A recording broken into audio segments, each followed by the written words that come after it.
Nagpaliwanag na po ang Pilipinas sa Switzerland na pinagmulta ng korte dahil sa controversial na selfie. Kasama kasi niya sa litrato ang isang pasyenteng patay na. Narito ang report.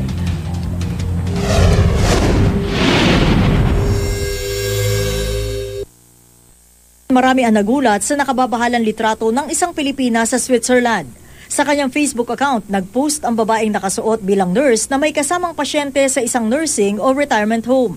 Ang ikinabahala ng karamihan, pinapahula pa niya sa mga netizen kung buhay o patay na ba ang pasyente, kasabay na ilang mensahe ng pagpupuri sa demonyo. Nakilala ang babae na si Blaze, nagpakilalang satanista at sinabing magnanakaw raw siya ng mga kaluluwa. Binansagang devil nurse ng local Swiss media. May mga litrato rin si Blaze na suot ang isang rubber nurse outfit at litrato sa labas ng isang ambulansya. Dahil dito, pinagbulta si Blaze ng lokal na korte sa Switzerland. Eksklusibong nakausap ng GMA News si Blaze na lumaki sa Tacloban City. Agad din niyang nilinaw na hindi siya nurse at sa halip, costume lang daw ang uniforme na bahagi raw ng trabaho niya bilang isang sex worker.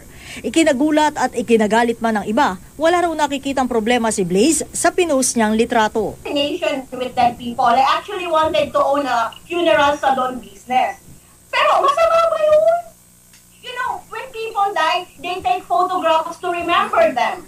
And then, inamin niya rin na isa siyang satanista. Proud to be one, I never deny this, you know? Hindi ko ipagkakaila kung ano ako. Kasi I am not hiding. I'm always out in the open.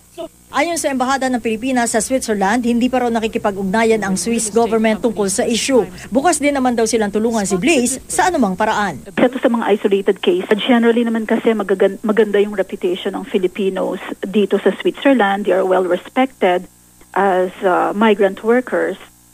Para sa unang balita, Sharian Torres reporting.